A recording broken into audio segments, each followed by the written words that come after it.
The millionaire just sipped his coffee. Then the 7-year-old girl looked at him and asked, "Daddy, is that you?" The pale yellow light inside Maple Street Cafe reflected on the glass, catching the sight of people outside huddling against the cold wind. Inside, the steam from coffee drifted upward, fogging the window like a second layer of mist. Nathaniel Carter sat alone at the table by the window. His dark coat hung loosely on the back of the chair, and a thin gold watch flashed on his wrist. In front of him, the espresso had cooled halfway, its dark surface still, no longer steaming. He neither drank nor looked at it, resting his elbow on the table. His eyes lingered on the street, scanning each passerby as though searching for a familiar face long gone. Small footsteps echoed among the low hum of conversation in the cafe. A thin girl, around 7, clutched a worn stuffed bear. She stopped in front of the empty chair across from Nathaniel. Tilting her head up, her clear eyes met his. "Mister, can I sit here?" The soft question made Nathaniel look up immediately. He glanced at the chair, then back at her. Sparse hair, a scarf too big for her small frame, little hands gripping the bear as if afraid to drop it. He gave a slight nod.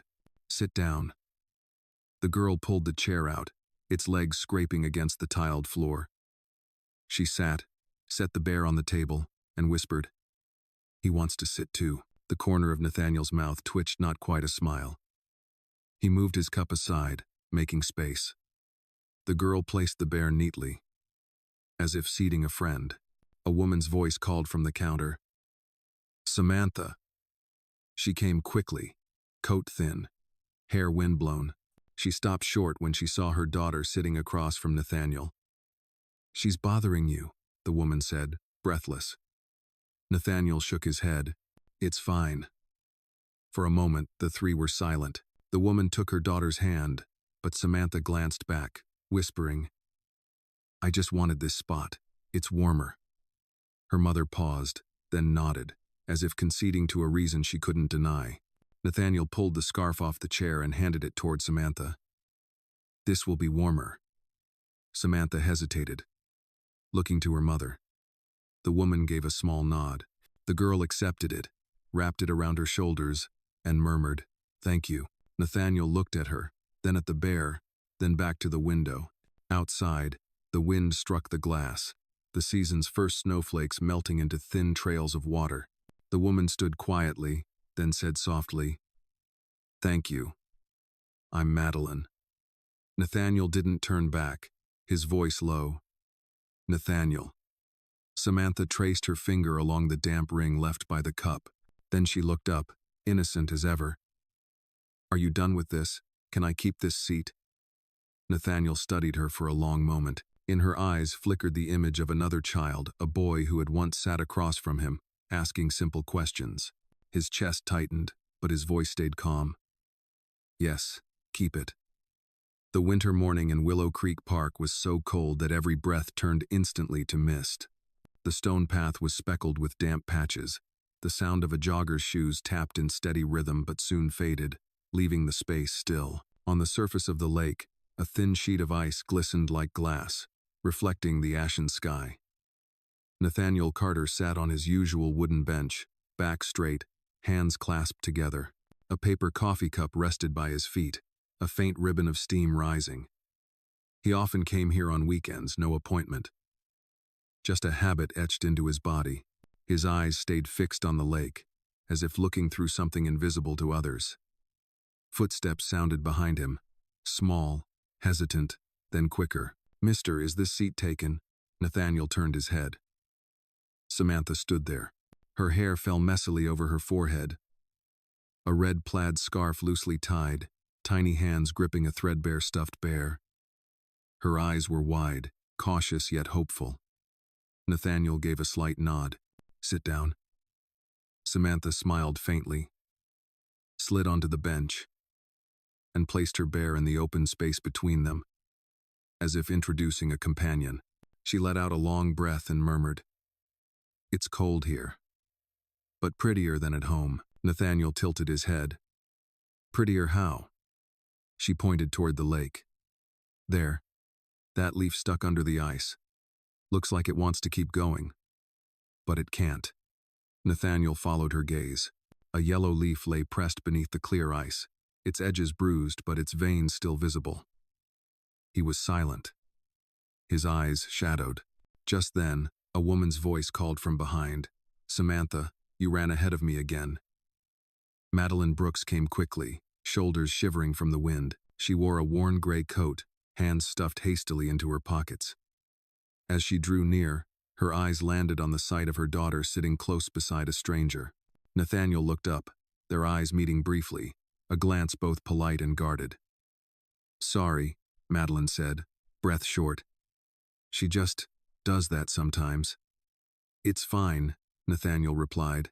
His voice was steady, even, revealing nothing. The seat was open. Madeline hesitated, then sat on the bench opposite, keeping just enough space to hold on to safety. Samantha glanced at her mother, then buried her face in the bear. The air hung heavy for a few beats. Only the wind slipped through the dry branches, letting out a faint hiss. "We come to the park every week," Madeline said at last, as if to break the silence. "The doctor says it's good for her, as long as she doesn't stay out too long." Nathaniel gave a slight nod, his eyes still fixed on the lake. Samantha turned toward him suddenly. "Do you always come here alone?" "Yes." "Doesn't it make you lonely?" The question made Nathaniel pause. He leaned back against the bench, eyes resting again on the trapped leaf. His voice was low, heavy. "There used to be someone with me, not anymore." Madeline cast a quick look at him, lips pressed tight. Samantha didn't ask further. She only pulled her bear closer, as if to share his silence. A sudden gust cut across, snapping the red scarf from her neck. It dropped to the ground, snagging on the bench's edge. Nathaniel bent to pick it up, brushed off the damp, and draped it back around Samantha's shoulders. "Hold on to it, otherwise, the wind will take it again." The girl gripped the scarf and nodded solemnly, eyes bright in the mist. Madeline watched. The wariness in her gaze softened, replaced by a touch of confusion. She knew her daughter rarely trusted people, but here, she sat still, unafraid. A group of teenagers passed by, laughing, kicking a tin can. The metallic clatter echoed, then vanished down the street. The quiet of the park returned as soon as they left. Madeline adjusted her sleeve and said, hesitant, "My name is Madeline." "And you?" Nathaniel turned his face toward her. "Nathaniel." Samantha repeated slowly, as if to lock it in memory. "Nathaniel Carter." The man with the scarf. This time, the corner of his mouth truly lifted, not a polite formality. A brief smile, yet heavier than any greeting. Mornings at Maple Street Cafe always carried a blended scent. Roasted coffee beans, butter melting on muffins, and the steady sound of the glass door opening and closing. The low-hanging yellow lamps cast a warm light, standing in contrast to the chill outside. Nathaniel Carter sat at his familiar window table. He chose this seat not out of convenience, but because it allowed him to see both inside and out. The hurried passers-by on the street. And within the cafe, the small round tables hosting brief morning conversations. Before him was a black espresso, untouched. The bell on the door chimed. Nathaniel looked up.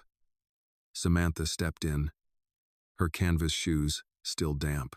She tugged her mother, Madeline Brooks, along with her, still clutching her worn stuffed bear. Samantha's eyes lit up when she spotted him. "The man with the scarf," she whispered, careful not to disturb the other patrons. Madeline stiffened for a moment, then let her shoulders drop. "Where do you want to sit?" Samantha pointed straight to the chair across from Nathaniel. Madeline started to refuse, but Nathaniel gave a slight nod, his tone calm. "Go ahead, the table's wide enough." They sat down. Samantha placed the bear on the third chair, solemn as if preparing for a meeting. A waiter approached, notebook in hand. Madeline ordered a cup of ginger tea and a hot milk for her daughter. Nathaniel asked for nothing more. While waiting, Samantha leaned forward and whispered, "You know what? Yesterday I practiced writing my name again. Samantha, it's hard." "Which letter is the hardest?" Nathaniel asked, his eyes never leaving her. The first S. I wrote it backward. It looked like a snake upside down. The corner of Nathaniel's mouth tugged upward. You can fix it. Next time, let me see. Madeline stirred her tea in silence. She didn't interrupt, nor did she object. Her arm trembled slightly, hidden behind the steaming cup. The drinks arrived. Samantha hugged her cup of milk with both hands, blowing across the surface. She took a small sip and grimaced. Too hot. Nathaniel slid a packet of sugar her way, his voice low. Wait a little. Sugar won't cool it, but it will make it sweet. The girl nodded, leaning her head against the bear. Silence stretched. Outside, a man hurried by, his coat unzipped, breath trailing white in the air. Nathaniel watched him pass, then slowly turned his espresso cup. Madeline set her spoon down, the metal clinking sharply against porcelain. I don't understand. Why you pay so much attention to her? She's just a stranger's child. Nathaniel lifted his gaze, his eyes deliberate. Sometimes, a stranger reminds us of someone we once knew. The answer left Madeline quiet. Her eyes lowered. Samantha didn't notice. She kept stirring her milk. After a while, Samantha looked up, eyes bright. If you're not too busy someday, will you tell me the rest of the story about the leaf under the ice? Last time you didn't finish. Nathaniel looked slightly surprised. That wasn't really a story. But I think it has an ending. Madeline moved as if to stop her, but then held back.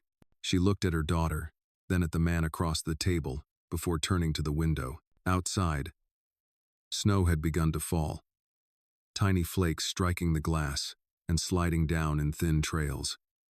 Nathaniel said nothing more. He only set his hand on the table and tapped a short rhythm, like the ticking of a clock. Samantha copied him, tapping along, her smile spreading. Madeline watched in silence, her hand tightening slightly around the handle of her teacup. Tuesday morning, Maple Street Cafe was busier than usual, the grinder whirring steadily, the air laced with cocoa powder and a hint of orange peel. Nathaniel sat at his usual table, his eyes wandering over a folded newspaper he hadn't opened. Outside, snow had started to fall at first, just a few small flakes, then quicker, heavier, thicker. The bell over the door chimed. Samantha rushed in, Madeline close behind. Her coat dusted with snowflakes. The girl laughed as she brushed off her stuffed bear and set it carefully on the chair.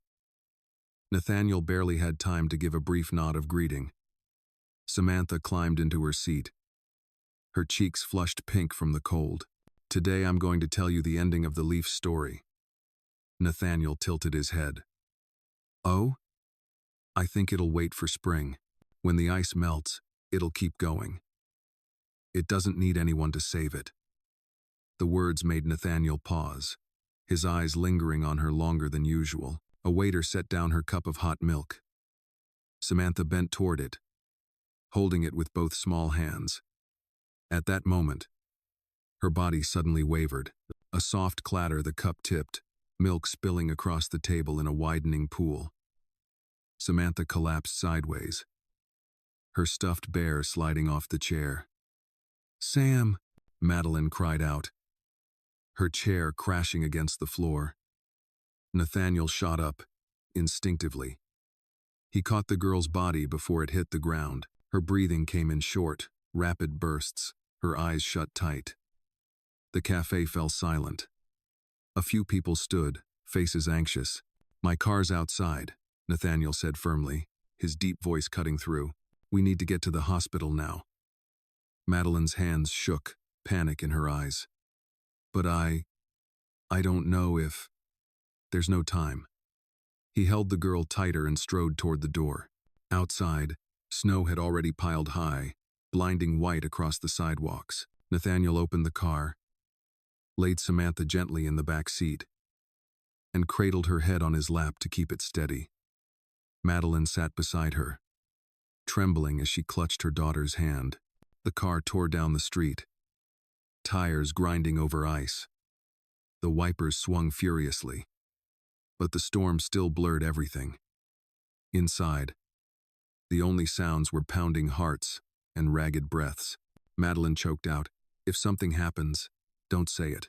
Nathaniel cut in, his eyes locked on the white road ahead. "We'll make it in time." A red light flashed at the intersection. Nathaniel didn't stop. He leaned on the horn, swerving through. A taxi skidded behind them, brakes screaming. But his car surged forward. When they reached Willow Creek General Hospital, the tires shrieked before stopping. Nathaniel lifted Samantha into his arms and hurried into the ER lobby. Madeline stumbled after him, pale with fear. She collapsed, suddenly short of breath. Nathaniel said quickly to the nurse. A gurney appeared. They whisked Samantha away. Madeline ran alongside, but turned her head back once, her eyes wide with panic and helplessness. The ER doors slammed shut. The hallway was left with just two adults, one standing, one sitting. Nathaniel slowly lowered himself into a chair, his hands still trembling though his face stayed calm. Madeline hugged her shoulders, her voice breaking. "I was careful. I thought she'd be fine." Nathaniel looked at her a moment. His voice was low, hoarse.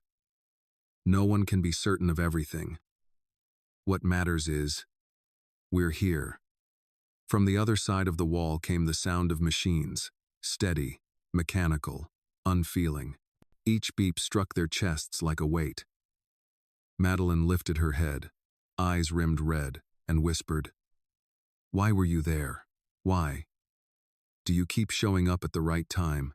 Nathaniel didn't answer right away. He turned toward the ER doors, his gaze fixed on the strip of light spilling through the gap. Finally, his voice came slow, deliberate. "Maybe. I just don't want to stand on the outside, watching, ever again." Madeline said nothing. Outside, snow kept falling, blanketing the city in white. Inside, the two sat facing each other, unmoving, waiting for that door to open.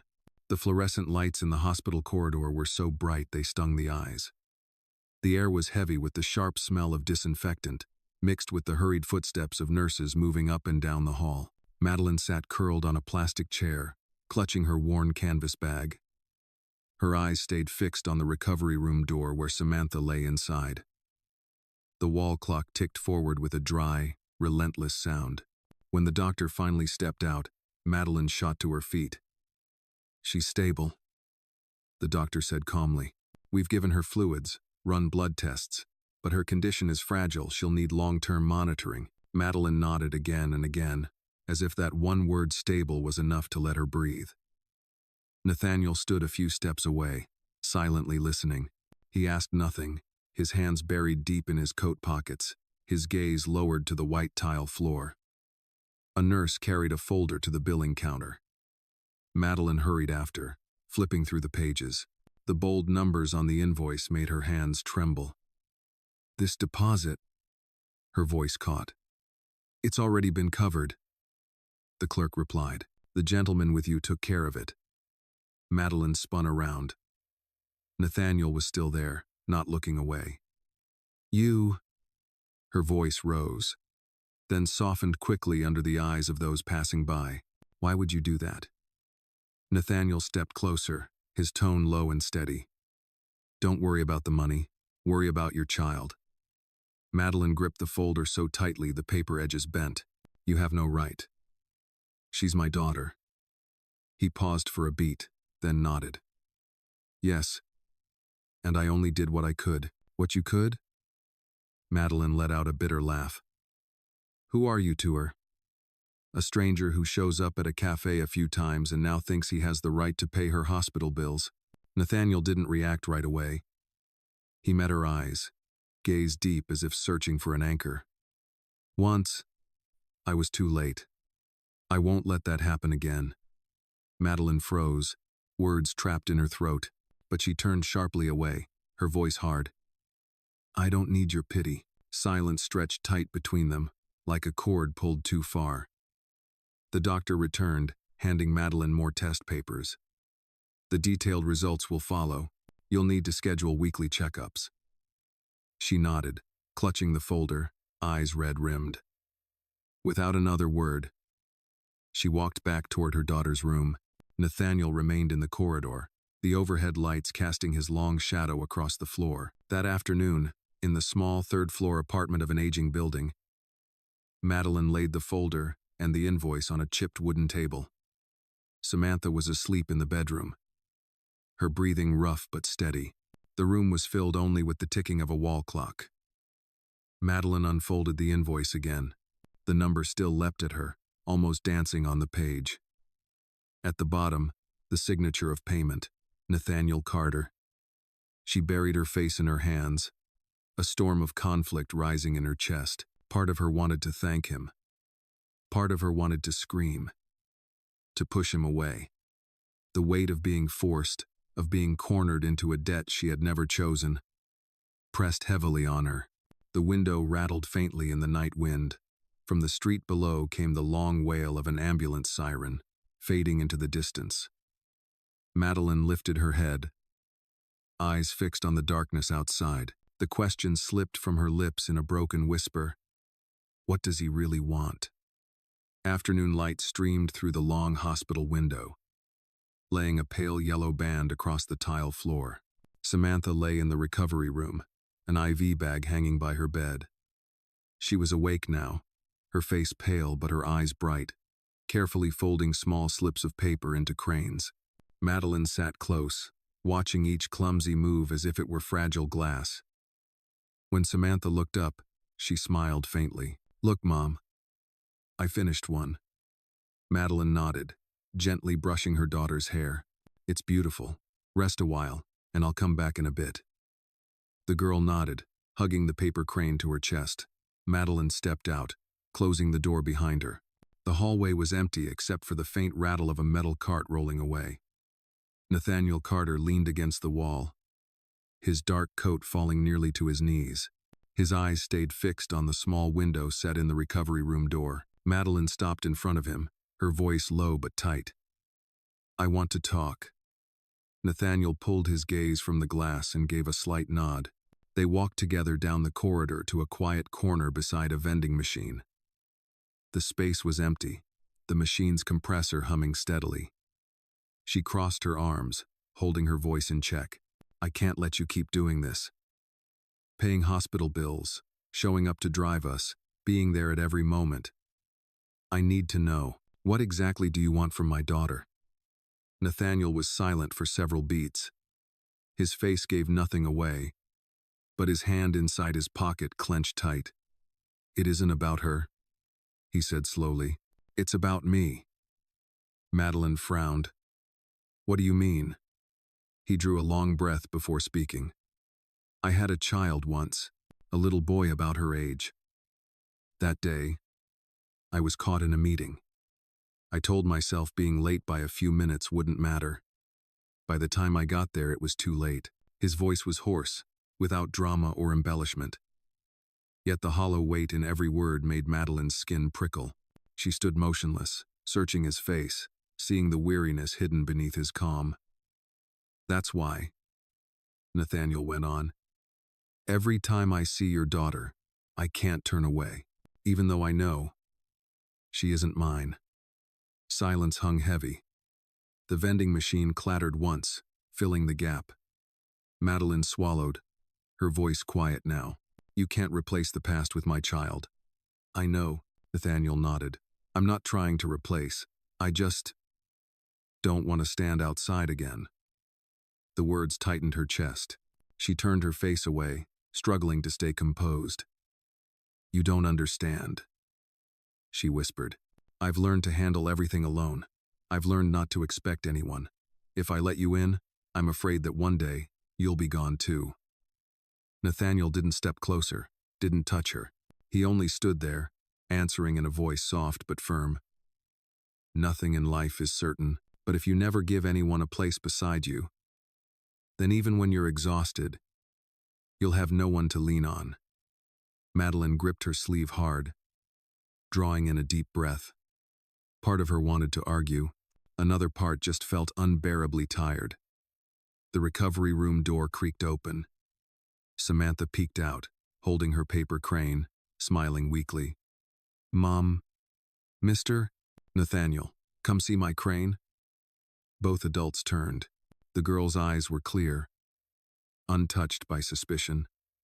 Madeline hesitated, then gave a small nod. Go on.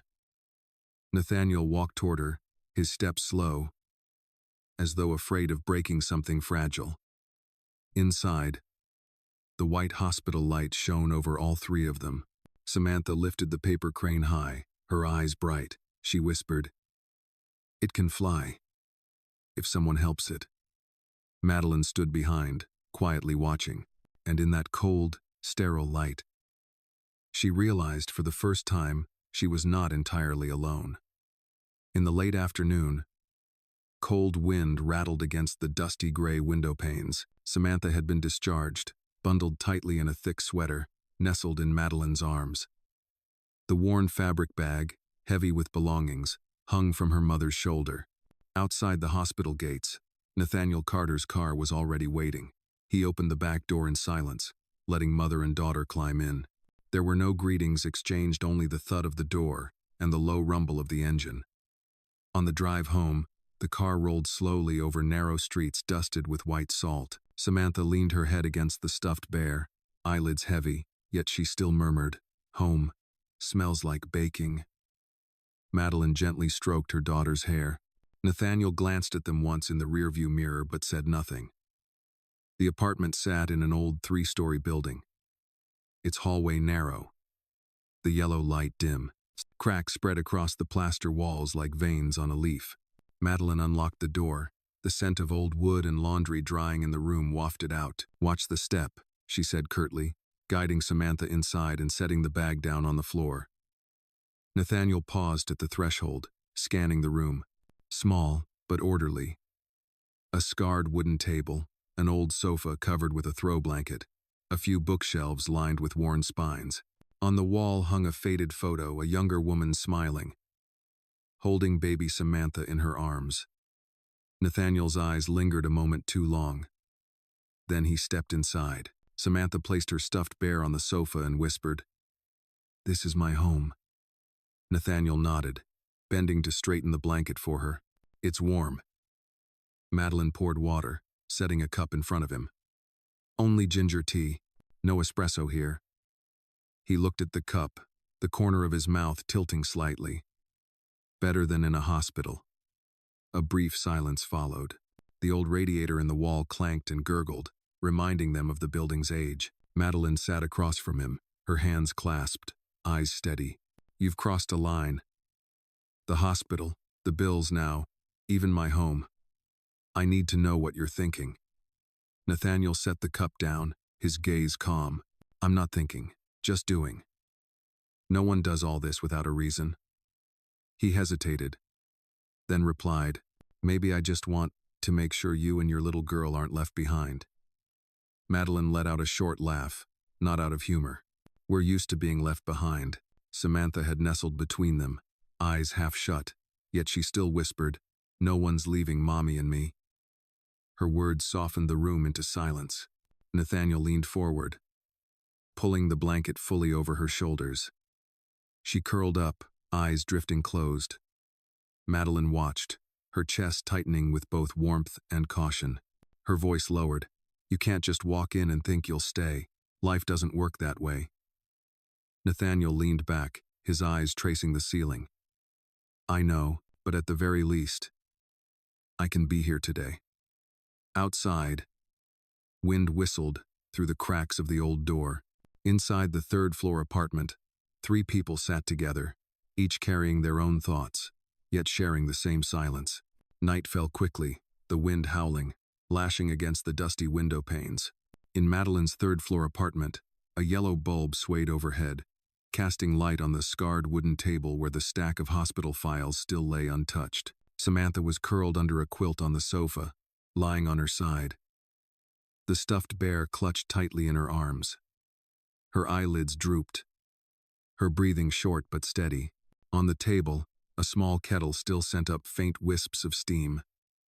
Madeline came out of the kitchen, setting another cup of tea in front of Nathaniel. There was only enough hot water for one more cup. Nathaniel touched the rim, gave a small nod. This is more than enough. Just then, the ceiling bulb flickered, a dry, brittle snap, and went out. The apartment sank into darkness. Samantha stirred, turned over, but didn't wake. Madeline's shoulders dropped, a sigh escaping. Again, the wiring in this building is ancient. I called an electrician, but they still haven't shown up. In the dark, Nathaniel's faint movements could be heard. He searched the kitchen drawer, pulled out a few small candles and an old box of matches. Without asking, he struck one. A blue spark leapt, caught the wick, and flared into gold. The flame lit his face, tracing the lines age had carved at the corners of his eyes. He set the candle in a chipped ceramic dish on the table. The room warmed under its glow, casting a gentle light over the worn books, the frayed blanket, and the photograph on the wall of Madeline holding a baby Samantha. Madeline rested her chin on her hand. When I was little, every time the power went out, my mother would bring out cookies, light candles, and tell us stories. None of us were afraid. We thought it was a game. Nathaniel turned his gaze to her, voice low. And now? She smiled faintly. Now it's just a nuisance. No power means cold. It means danger for Sam. It means one more thing to worry about. Nathaniel didn't reply. He adjusted the candle, letting the light spread evenly across the table. The glow caught Madeline's eyes, making them shine despite her effort to look away. After a while, she drew in a breath, her voice taut. You once said you were too late with your son. I've been too late too. The difference is, I still have my daughter. But the guilt never leaves. Nathaniel stayed silent, his eyes softening. She lowered her gaze, her voice trembling. My husband walked out the moment he learned Sam was sick. I thought I could handle it. I thought if I just worked harder, I could manage. But that day, my shift ran long. I couldn't get off. When I came home, Sam was on the floor, clutching her bear, shaking with fever. From then on, I couldn't forgive myself. The candle bent with a draft sneaking through the doorframe. Nathaniel shielded it with his hand, the flame throwing his shadow across half the table. He didn't offer platitudes. He only placed his hand close to hers, not touching, but steady. Present, his voice was low. No one knows where they'll fail. What matters is that next time, we don't let it happen again. Madeline looked at his hand, then lifted her eyes to meet his. For an instant, the walls she kept up seemed thinner. From the sofa, Samantha shifted, mumbling in her sleep, "Don't leave me." Both adults froze. Madeline rushed over, brushing the child's hair back. Nathaniel stood behind her, watching the little girl curl tighter into the blanket, the bear squeezed like a lifeline.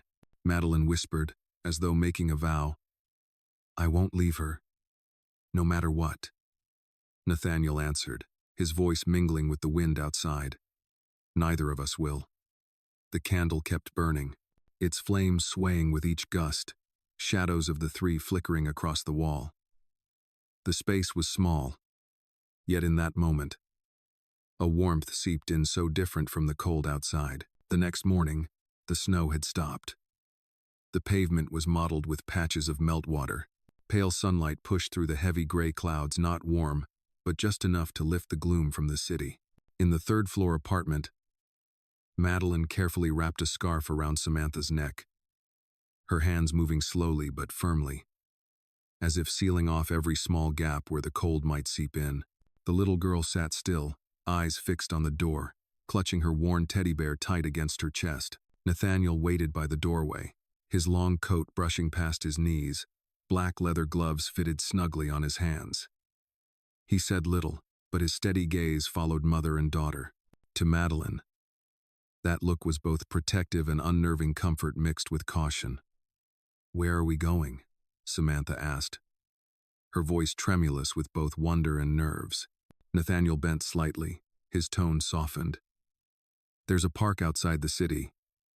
It has a big lake and swans. Want to see?" Her eyes lit up. Really? Really? Madeline frowned faintly. How far? About 40 minutes, Nathaniel replied, then added slowly. We'll be back before dark. Madeline looked at her daughter, saw the glow of excitement burning clear in her eyes. She tugged the scarf a little tighter. Her voice low. Just for today. The car pulled out of the city. Familiar streets with cramped sidewalks and crowded cafes slipped away in the rearview mirror. Samantha pressed her cheek against the window, tracing the line of trees rushing past. With her fingertip, she drew circles in the fogged glass, then tried to shape them into a swan crooked, uneven, but hers. Madeline caught sight of her, the corners of her mouth twitching upward before she forced them straight again. Hands clasped in her lap, she stared out at the horizon, though now and then her eyes flicked to Nathaniel. He sat upright, his grip steady on the wheel, eyes fixed forward, composed but taut beneath the surface. Do you go to that park often? Madeline asked, clipped. Nathaniel hesitated a moment, then answered, I used to, when I needed quiet. The words were short, leaving no space to probe deeper. Still, something in his calm posture pulled at her attention, as though beneath that restraint lay a silence heavy enough to break anyone who touched it. The park gate appeared at last, paint peeling from the iron bars. A gravel path stretched open toward the lake. The water lay still, mirroring the pale sky above. A few white swans glided lazily, long necks curved, wings stirring ripples into the glass surface. Samantha gasped softly and ran toward the shore. Her little shoes crunched in the gravel, leaving shallow prints. She crouched, picked up a pebble, and tossed it into the water. The ripples spread outward, faded, then disappeared. Nathaniel followed at a distance, his eyes tracing every movement she made. For an instant, memory overlapped. Another child by another lake, a boy's laughter carrying on the wind, a small hand raised high. Dad, look at this. His chest tightened. He blinked hard, shaking the ghost away, though the ache lingered. Madeline came to stand beside him, eyes on her daughter. Thank you for bringing her out here, she said quietly. Nathaniel nodded. She needs it. More than anyone, the three walked along the shore together. Samantha stopped at every bush, collecting twigs, a fallen feather, a smooth stone, her treasures. She tucked them into her cloth bag with solemn care. Nathaniel offered her a perfectly round stone, placing it in her palm. She beamed and stowed it away as if it were gold. Madeline walked parallel to Nathaniel, the space between them deliberate. She took in the bare branches, the smell of damp earth, the vastness around them so different from the suffocating walls of her daily life. Yet instead of relief, unease rose in her chest. It felt like stepping into ground she couldn't control. You brought us here for Sam, she asked, her voice low. Or for yourself? Both, Nathaniel said, eyes on the gravel path. Her grip tightened on her bag. She didn't answer. They stopped at an old wooden bench by the lake. Samantha placed her bear beside her and pulled a folded paper from her pocket. Do you know how to make a paper crane? Nathaniel eyed the sheet, then shook his head. I only know how to fold contracts. Samantha giggled. I'll teach you. He leaned down, his large hands fumbling as she guided him through each crease. The folds were crooked, the wings uneven, but Samantha held it up as if it were perfect. See? It's beautiful. Madeline stood watching, struck by how foreign the moment felt. How long had it been since her daughter laughed so freely? And how long had it been since another adult, any adult, sat at their side to share something this small, this ordinary? A shiver ran through her, though she wasn't sure if it was from the cold or the dread curling inside her. By late afternoon, the sun drained from the lake, leaving only a silver chill behind. Samantha grew tired, clutching her bear close as she curled in the back seat. Her eyelids drooped, her lips whispering half asleep. Swans. Paper cranes. Before she drifted into slumber. The car rode in silence. Madeline adjusted the blanket over her daughter's shoulders, then turned to Nathaniel. Her voice was quiet but firm. I can't let this become a habit. His eyes stayed on the road. I know. You worry me. I'm afraid one day, Sam will wait for you more than she waits for me. His grip tightened slightly on the wheel. His voice was steady. If that day comes, it will only be because I was there when she needed someone. But I'm not here to replace you. I know my limits. Madeline studied his profile in the glow of the streetlights.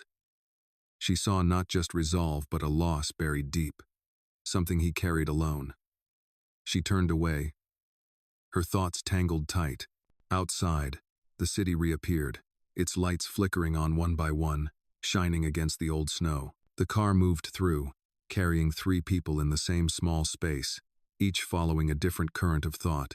Silence filled the air, not heavy, but like a pause that had to exist, a space left open for words not yet spoken. Would you like me to continue this translation into Chapter 10? Keeping the same balance of atmosphere, dialogue, and inner conflict. So the manuscript flows seamlessly as a novel in English. That night, the 3rd-floor apartment sank into silence. The wind whispered faintly down the hallway outside, while the old radiator pipes clanged their steady rhythm. Samantha lay curled on the sofa, teddy bear pressed against her chest. At first her breathing was even, then gradually it grew shallow, quickened. Madeline woke to the sound of a dry cough. She bolted upright, rushed into the living room. Samantha was curled up tight, her face flushed, sweat soaking her hairline. Sam, Madeline dropped to her knees, shaking her daughter. The little girl's skin burned hot under her hand, her tiny fingers trembling. Nathaniel, still sitting in the chair by the window, not having left, moved instantly. He pressed a hand to Samantha's forehead, then looked straight at Madeline. His eyes weren't panicked, but urgent. Hospital, now. Madeline nodded hard, gathering her daughter in her arms. Even in the frantic scramble, she managed to slip a sweater over the child, wrap her in a blanket. Her steps faltered in the dark hallway, but Nathaniel caught her, steadying her down the stairs. The car tore through empty streets. Streetlights flicked past like streaks of pale light. In the back seat, Madeline held Samantha close, whispering over and over, "Just a little longer, Mommy's here." Samantha whimpered faintly, eyes closed tight. Each breath that rasped out felt to Madeline like glass shards scraping her chest. Nathaniel's hands gripped the wheel firmly. He didn't glance at the mirror, but his voice rang out, solid. "Don't look at the clock. We'll make it." Madeline lifted her head, eyes red. If this time she doesn't..." "Don't say it," he cut in sharply. "She'll pull through." The wind shrieked outside. The engine roared beneath them, as if echoing a promise no one dared believe for sure. The hospital lights glared white and cold. Nurses took Samantha from Madeline's arms, wheeled her straight into the emergency room. The door closed, splitting the world in two. Madeline stood frozen, trembling, her clothes damp with sweat. Nathaniel placed a hand on her shoulder. This time, she didn't shrug it off. The hallway stretched long and sterile, plastic seats clattering as they sat. Silence pressed in. Overhead, the loudspeaker carried the dull announcements of shift changes. At last, Madeline's voice came, ragged and low. "You don't have to stay. This is my fight." Nathaniel kept his eyes on the shut door. "If you want me gone, I'll go. But I think she needs to know I was here." Madeline bent forward, face in her hands. For the first time, she let the tears fall freely, no longer holding them back. Time dragged, stretching so long it felt motionless. Finally, the door swung open. The doctor stepped out, weary but firm. "We've stabilized the fever, but she's fragile. You'll need to prepare for relapses." Madeline nodded again and again, as though the word stabilized was all she needed to breathe. "Thank you, thank you." They wheeled Samantha out, lying small on the bed. Her face was pale, but her breathing steadier. She cracked her eyes open, whispering weakly, "Mom." Madeline gripped her hand tight. "I'm here. I'm not going anywhere." Nathaniel stood behind, watching. His chest clenched. In his mind, Another hospital bed flickered back, another small hand once trembling, then going still forever. He shut his eyes, let out a long breath that brushed against old grief. Later, when things had calmed, Madeline stepped into the hallway. Nathaniel sat there still, posture straight, eyes fixed on nothing. "You lost your child, in a hospital like this?" Her voice was soft, but it carried clear. He turned, for the first time not hiding anything in his gaze. "Yes, I came too late, one step too late." The silence hung heavy. Madeline looked at him, her eyes weary, but less guarded. "And this time, you think you'll be on time?" Nathaniel's reply was low, steady. "I won't be late again." Morning broke. Sunlight crept into the row of plastic chairs, lighting the hall just enough to soften it. In the room, Samantha slept soundly, the monitor beeping a steady rhythm. Madeline sat beside her daughter, hand wrapped around the small fingers. Nathaniel sat on the other side, silent, watchful. 3 people in one small room, surrounded by the sting of disinfectant and the distant tread of doctors' shoes. Madeline lifted her head, looked across at Nathaniel. For the first time, her voice held no defense. "If you mean to stay, then be ready. Nothing here is easy." Nathaniel nodded slightly, his eyes fixed on Samantha's hand. "I know, but being here is enough." Madeline bent down, kissed her daughter's forehead. She said nothing more, but her silence no longer felt like rejection. It was closer to acceptance, something slow, cautious, but real. Outside, the sun rose higher. The city stirred awake with traffic and horns. In the hospital room, a single ray of light fell across 3 faces, a weary woman still unbroken, a fragile child clinging to life, and a man carrying loss but searching for a way to begin again. They sat together, unsure of the trials ahead.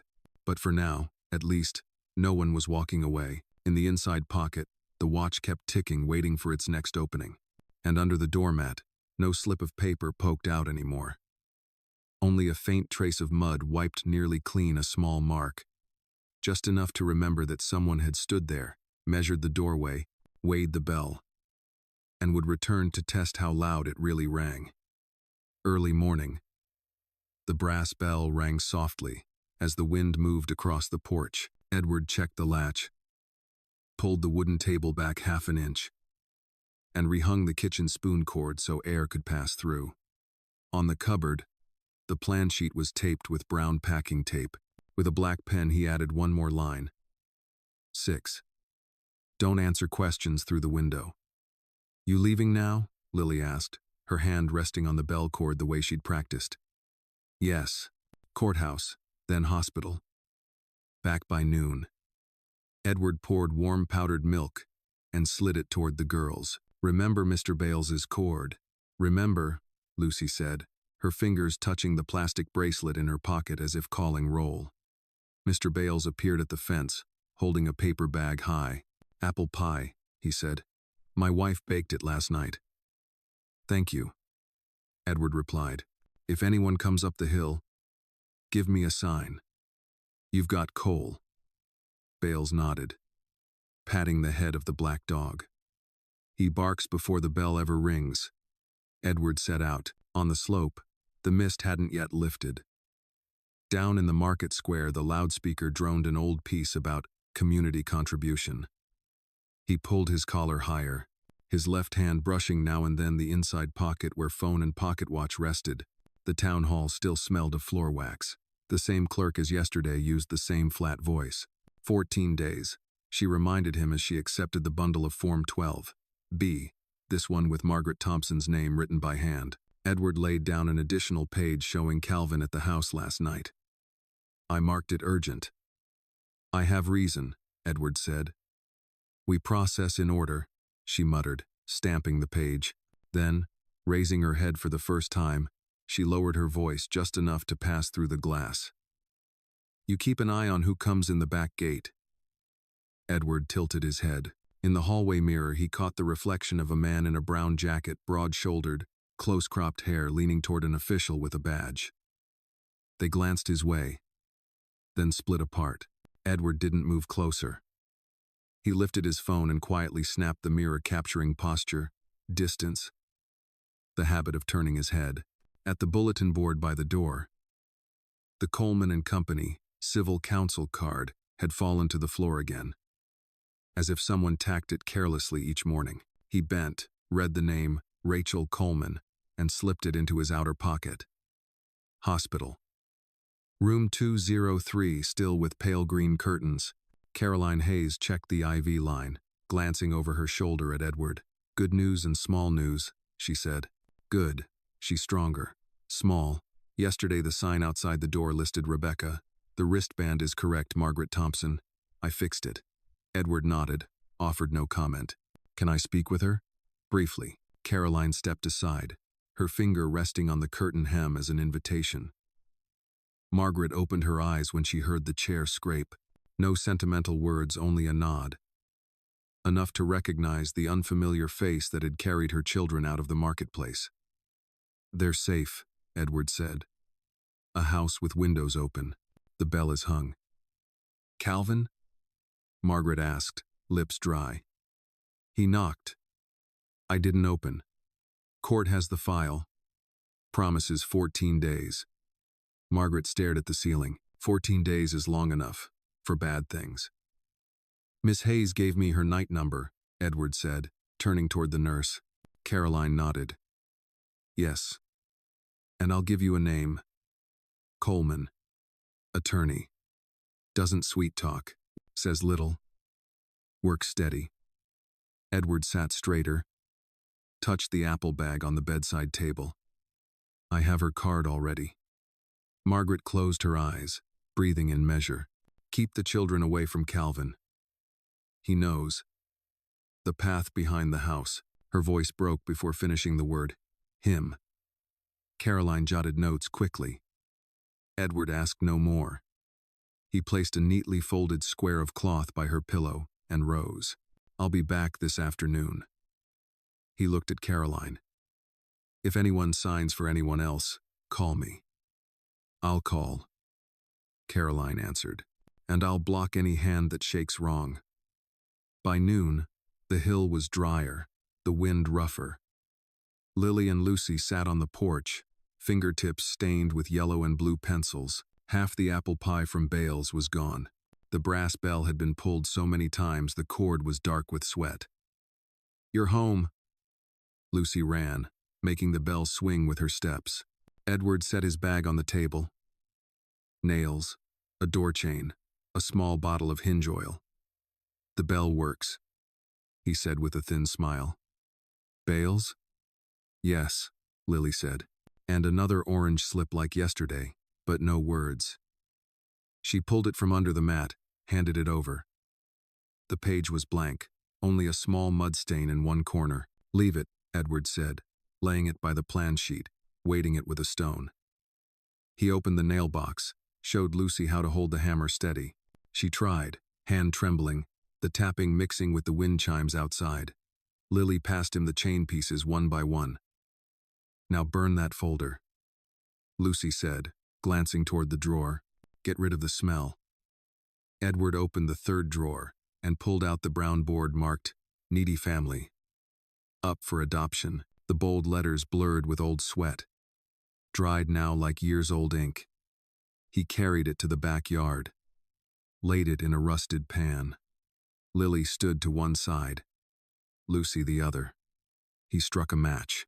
The board caught from the corner, curled in, snapping as it burned. No one spoke. When only black ash remained, Edward prodded it with a rod, then shut the lid. The smell of paper hung heavy, like cooking grease, clinging to their clothes. Done, he said. Now we add a new line. Back inside, Lily wrote. 6. Don't talk to people who leave papers under the mat.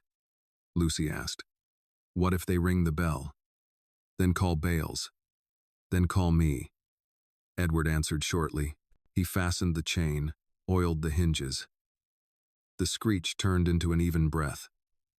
He checked the window frames again, wedged an extra piece of wood into a wide gap. Lucy stood ready with a candle, blowing it out when wax neared his hand. Lily returned the hammer neatly into the drawer labeled Hammer. This afternoon I'll head back to court, Edward said. File what I missed.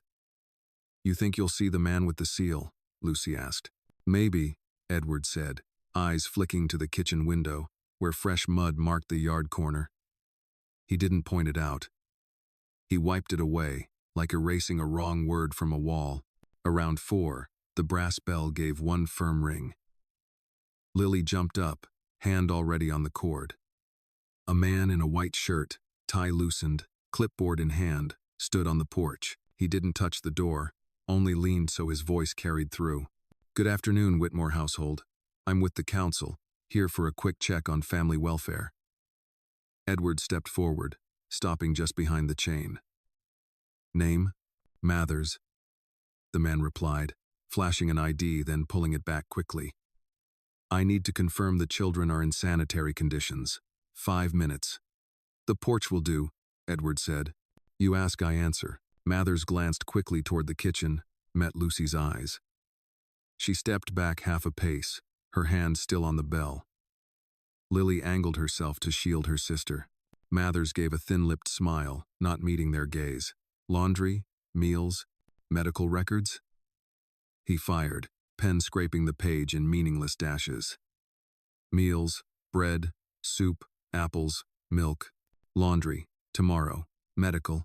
I was just at the hospital, room 203.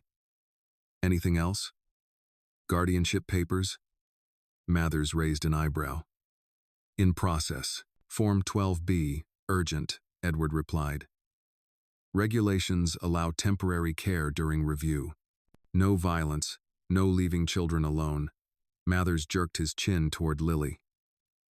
So, the older girl, can she speak? Lily looked at Edward. He nodded. She said, I eat enough. I sleep better than yesterday. We have a bell. A bell? Mathers wrote the word as if noting a typo. A bell to call the neighbor and call him, Lucy added, hand tight on her bracelet. And to let the wind in, Mathers paused his pen, unsettled by a detail not in his form. He stacked his pages, nodding as if satisfied. Fine.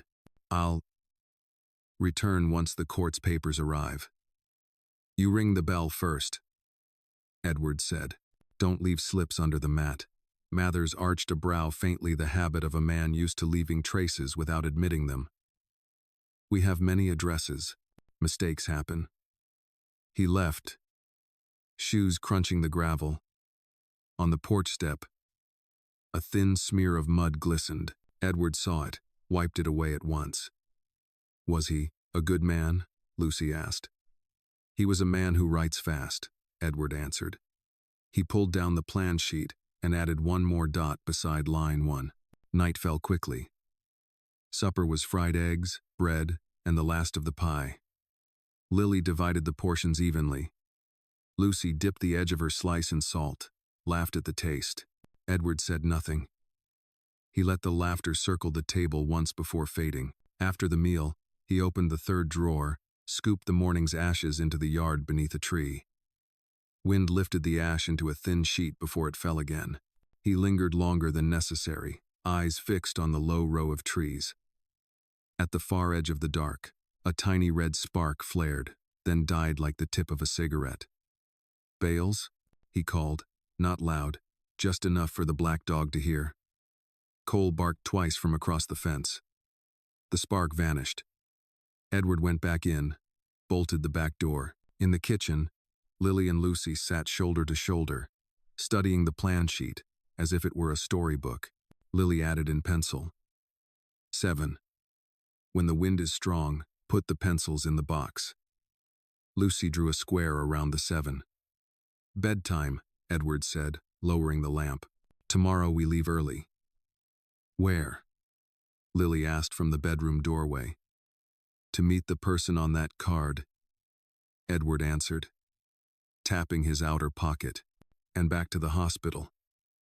Lucy tugged the bell cord softly, like a good-night wish. The bell answered with a round note. On the porch, the wind chimes gave a thin reply. Edward switched off the kitchen light. sat a while in the cool dark, listening to the house breathe. In his pocket, the watch weighed exactly as much as an unspoken sentence. In the empty third drawer, the scent of burned paper had lifted, leaving space for other things that would have to be stored there. Receipts, photos, lines of writing, few, but straight. Outside, tree shadows ran together into one solid band of black. At the edge of that black, there might have been someone. Inside the house, there was the bell, and there was slowness, faint but real, taking shape. A plan taped to the cupboard, each line another nail driven into wood. The morning was colder than the past few days. Edward lit the stove, poured water, and checked the plan sheet taped to the cupboard. With a black pen, he added one more line. 8. Call Bales twice, not just once. Lily read it out loud. Lucy repeated as if reciting the alphabet.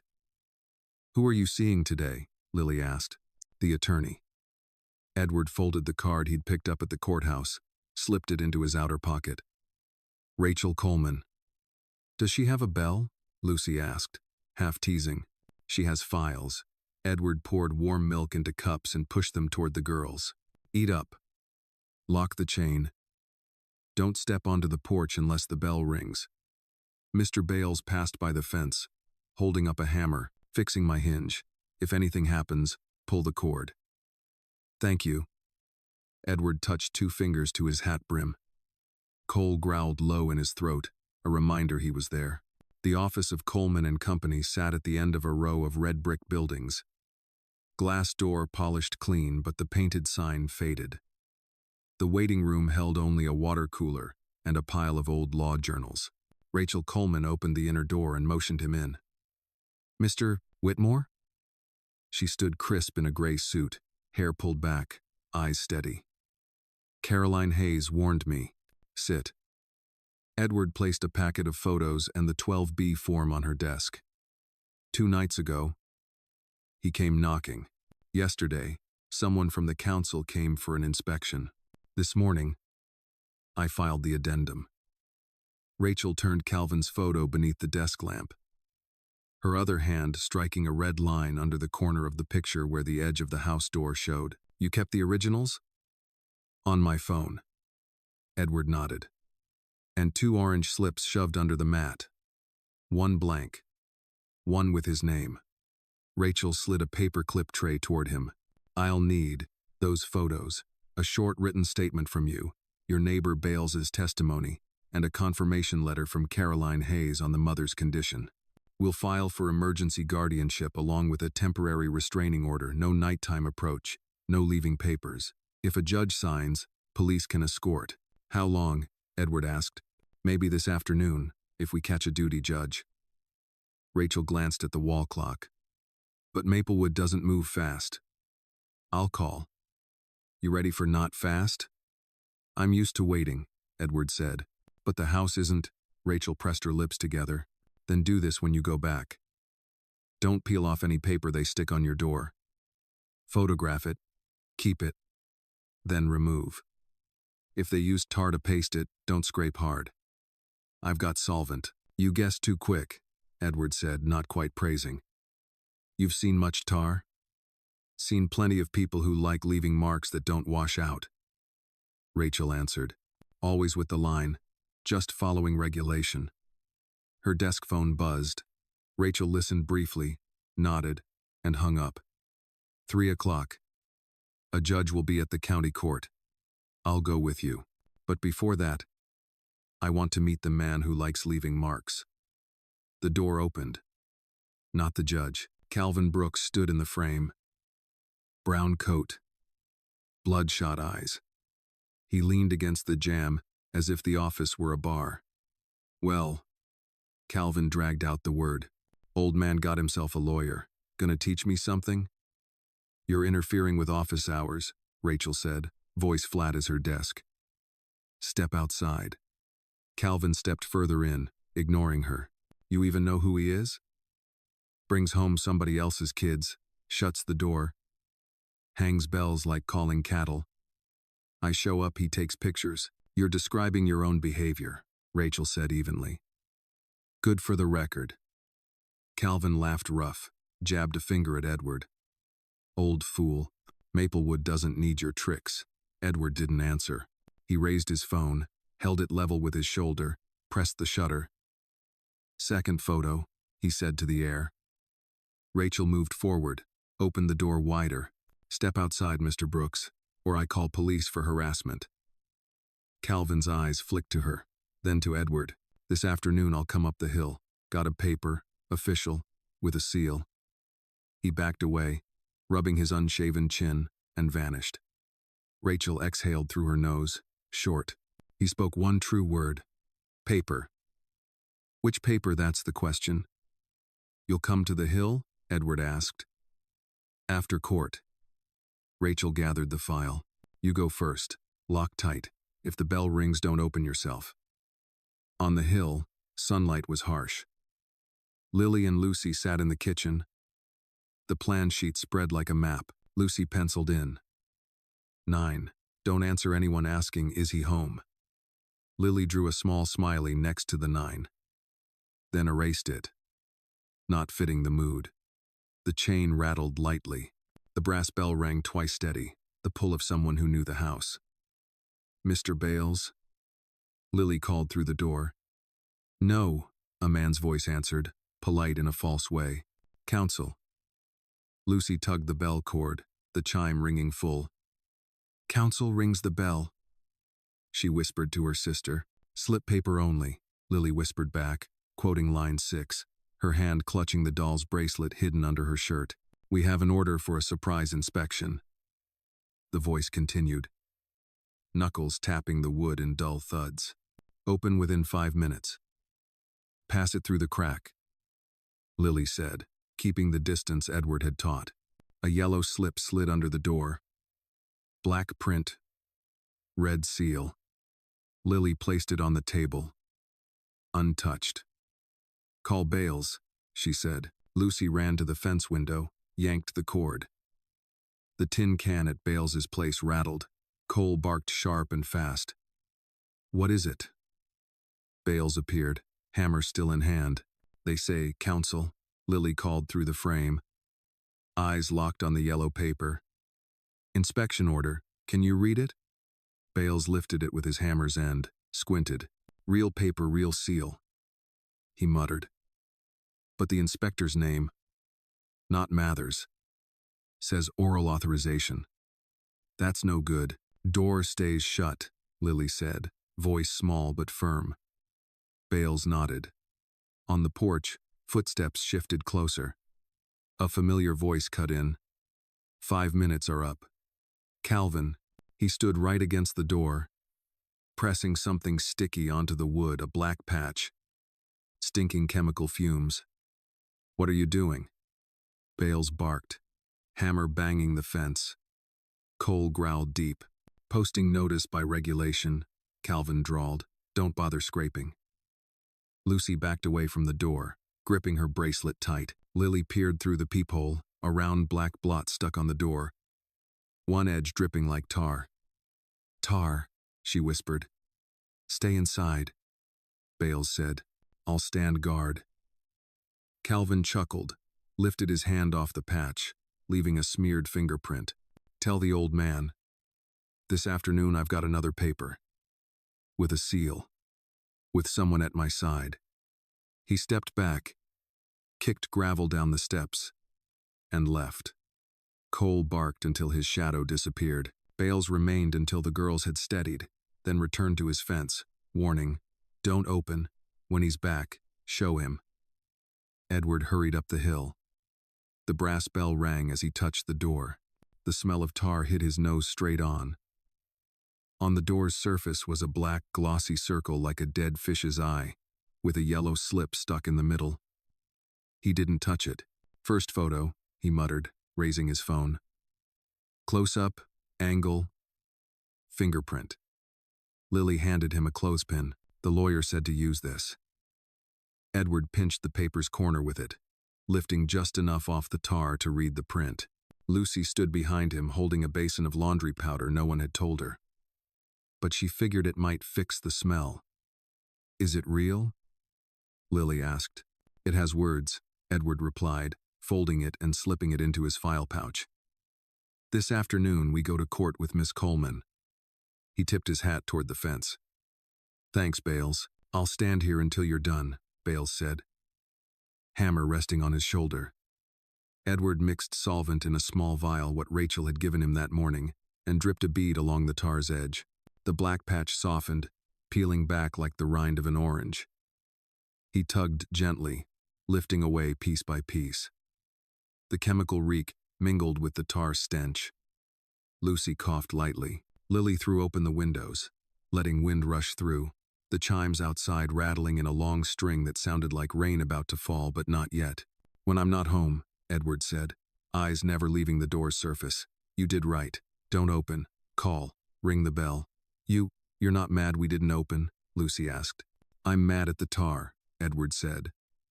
The bell good. He pulled off the final scrap, wiped the wood with a damp cloth. The black left a faint halo like a fresh scar. Edward touched it, no stickiness, then washed his hands, changed his coat. "Let's go." "We're going too?" Lily asked. "Yes. No leaving the house empty this afternoon." He glanced at Bales. "You mind the porch?" "Cole's here." Bales nodded, winking. "He likes paper on doors." The county courthouse was busier in the afternoon. Rachel waited on the steps, file tucked under her arm. "The photos?" Edward handed them over. Rachel flipped through, nodded. "Enough." She crouched, bringing her eyes level with the children. "Inside. Say little. If asked your name, answer. If asked what food you like, stay quiet. That's not in the record." Lucy pressed her lips tight. Lily held her sister's hand. The hearing room was small, benches packed tight. A silver-haired judge with glasses sat behind a stack of files. Mathers, the man with the loose tie from yesterday, stood at the side, clipboard in hand. Calvin leaned against the wall, old coat hanging, his eyes bloodshot with fatigue. Rachel stood firm. Emergency guardianship petition, temporary restraining order, with photographs, statement, and medical confirmation. The judge leafed through the papers, unhurried. "Mr. Whitmore," he said, "do you affirm your commitment?" Edward nodded. "I do." "Mr. Bales' neighbor?" "Here," Bales said, unexpectedly behind them, hammer grease still on his hands. Caroline Hayes also slipped in at the door, white coat on, face bare of daytime makeup. Calvin sneered. "Just because the old man took a few pictures, now it's paperwork." Rachel looked straight at him. "And because you smeared tar on someone's front door." The judge lifted his gaze, adjusted his glasses. "Tar?" Rachel slid the photo forward. "The smell still clings to the children's coats." The judge studied it longer than necessary, then drew a single stroke of his pen across the order before him. Temporary restraining order. 7 days. No approach within 50 meters, no posting papers, no knocking after 6 p.m. Formal hearing set for the 10th day. Until then, the children remain with Mr. Whitmore. County Council may inspect during daylight by appointment. Mathers coughed lightly, as if swallowing a crumb. Calvin jerked his chin up. 7 days? Then what? "Then we reach the 10th day, the judge said, not looking at him. "And if you paste anything else on a man's door, I'll sign something else." Rachel gathered the order, gave a brief thanks. She bent to meet Lily and Lucy's eyes. "This part is done. Home now." Calvin brushed past Edward at the exit, shoulder nudging hard. "You think a chain lock will hold back what comes from inside the council?" He whispered low enough that only Edward heard. "I've got people." Edward didn't answer. He opened the pocket watch in his coat, glanced 1 second, snapped it shut. The snap was quiet, but perfectly timed. On the hill, evening light poured through the trees. Rachel stopped at the gate, pointed squarely at the door. "Don't paint over it yet. Leave the stain. It tells the story." Lucy tugged the bell cord once, greeting the porch. The bell rang full. Lily sat down, opened her pencil, and added to the plan sheet. 10. Don't answer anyone who says, someone on the council is my friend. Edward gave a thin smile. Tomorrow, Rachel said. I'll come early. We'll draft the full petition. Caroline will send her letter. Mr. Bales will sign his testimony. Do we need to burn anything else? Lucy asked, glancing at the empty third drawer. No, Rachel said. Leave it all. The court will need the smell tomorrow. Night fell. The wind outside shifted direction. The chimes rattled a short phrase. On the wall, the tar halo darkened in shadow like a fresh bruise. Edward hung the pocket watch beside the plan sheet. Letting its hands tick against each written line, Lily and Lucy spread their blanket. No one spoke of 7 days. They spoke of the bell instead. At the fence, Cole rumbled deep in his throat, a watchdog made of fur. On the slope, the gravel lay still as though someone had just finished counting each stone. And inside the house, life slowed again. One more chain, one more line, one more witness. The rest would wait for tomorrow.